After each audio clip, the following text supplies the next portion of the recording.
नमस्कार, आइए शुरू करते खबरों का सिलसिला।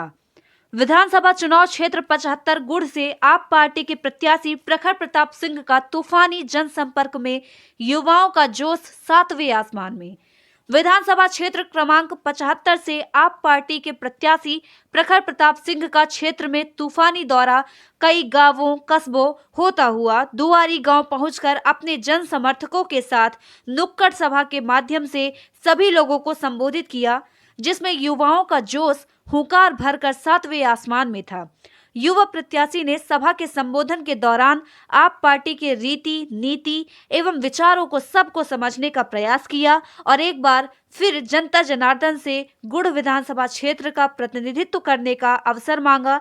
तत्पश्चात द्वारी गांव की प्रेमचंद हाट बाजार पर पार्टी का कार्यालय फीता काटकर उद्घाटन किया। इस बीच पार्टी के सभी कार्यकर्ता मौजूद थे। नमस्कार। क्षेत्र के हैं प्रताप सिंह जी, आप विदेशों में पढ़े हैं, खासकर अमेरिका का आ रहा है। एक करोड़ के पैकेज में भी आपके डायरेक्ट राजनीति में आएगा, कैसा लगा? देखिए, ये जिन चीज़ों का आपने वर्णन किया है वो मेरी पिछली ज़िंदगी की चीज़ें थी और काफ़ी समय बीत चुका है उस चीज़ में और मैं अपनी ज़िंदगी के दूसरे पहलू में दूसरे मकसद पे हूँ और जिस इच्छा शक्ति से मैं यहाँ आया हूँ वो देखिए, मनुष्य अगर कोई भी काम करता है अपने जीवन में तो उसे संतोष की सबसे ज़्यादा ज़रूरत होती है।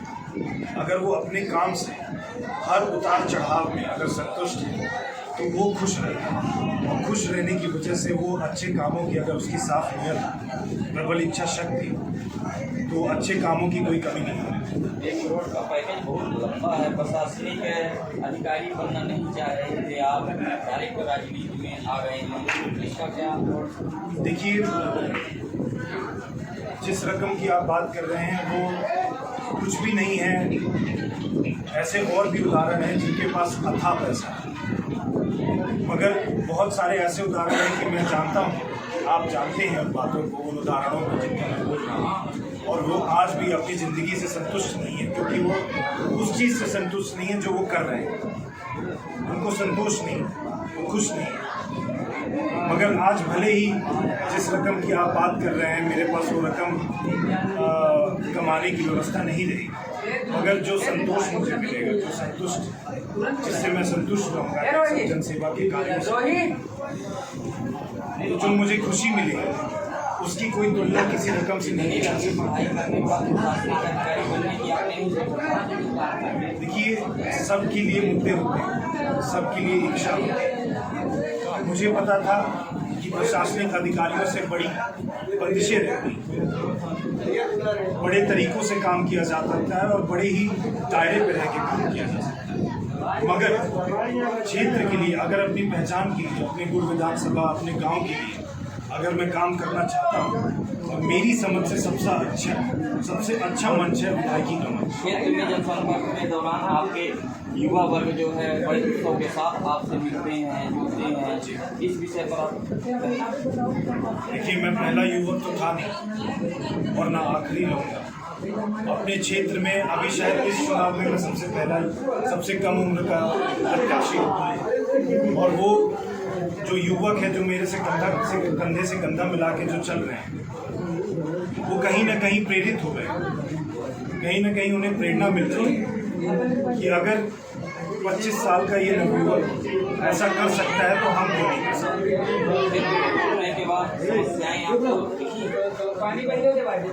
समस्याएं काफ़ी ज़्यादा मात्रा में, उसकी लिस्ट काफ़ी लंबी है और अभी जिस सभा में आप उपलब्ध थे उन समस्याओं का मैंने काफ़ी विस्तार में वर्णन किया है और उन समस्याओं से कैसे सुलझने का मेरा प्रयास रहेगा उसके बारे में मैंने बताया है।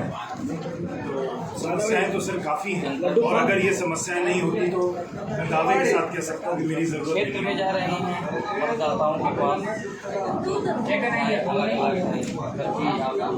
अभी जब आप जीत जाएंगे इसके बाद सबसे पहला काम इस क्षेत्र में कौन ऐसी आपको समस्या तत्काल दिखाई दे रही है?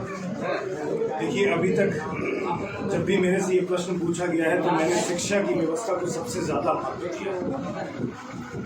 मगर जितनी ही अंदरूनी जो अपने अंदरूनी हिस्से हैं, जो हमारे क्षेत्र के अंदर से अंदर वाले हिस्से हैं, वहाँ की जो तकलीफ़ें, जब मेरा नाम सबको पता चला, जब मैं इस मंच में आगे आने का प्रयास कर रहा था, जब पता चला, तो जो लोग बाहर आके जो मुझे परेशानी बता रहे हैं, उन सब को अगर ध्यान में रखता हूँ तो सबसे पहले पेयजल की, सिर्फ पीने के पानी की पर्याप्त रूप से व्यवस्था करने का मैं सबसे पहला काम करूँगा। और वो बहुत आसान है, क्योंकि उसमें समय शायद ज़्यादा लग जाएगा मगर पैसा बहुत कम लगेगा।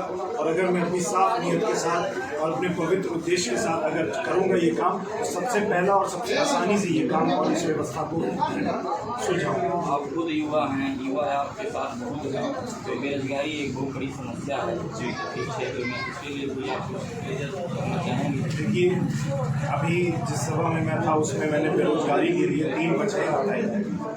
जो पहली वजह है कि शिक्षा की व्यवस्था से वो वजह है कि आज अगर हमारे बच्चों में, हमारे छोटे छोटे बच्चों में और नए युवकों में, युवकों में जो स्कूल में कॉलेज में पढ़ रहे हैं, अगर उन्हें पर्याप्त मात्रा में अच्छा हुनर नहीं डाला गया तो उन्हें रोजगार कैसे मिलेगा।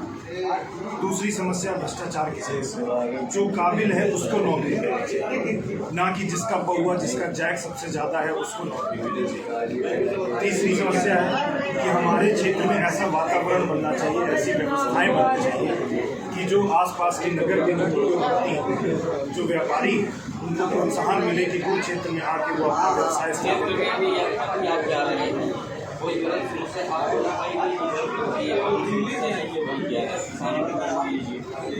सबसे बड़ी समस्या अगर किसानों के लिए अब आगे खड़ी है, बिजली के बाद कोई समस्या आगे खड़ी है तो वो है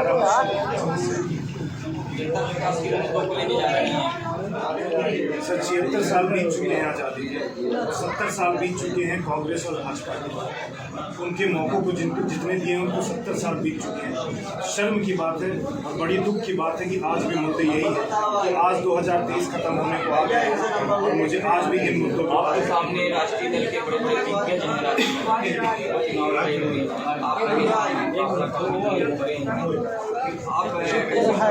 प्रजातंत्र सब स्वतंत्र हैं अपने अपने तरीकों से काम करने के लिए।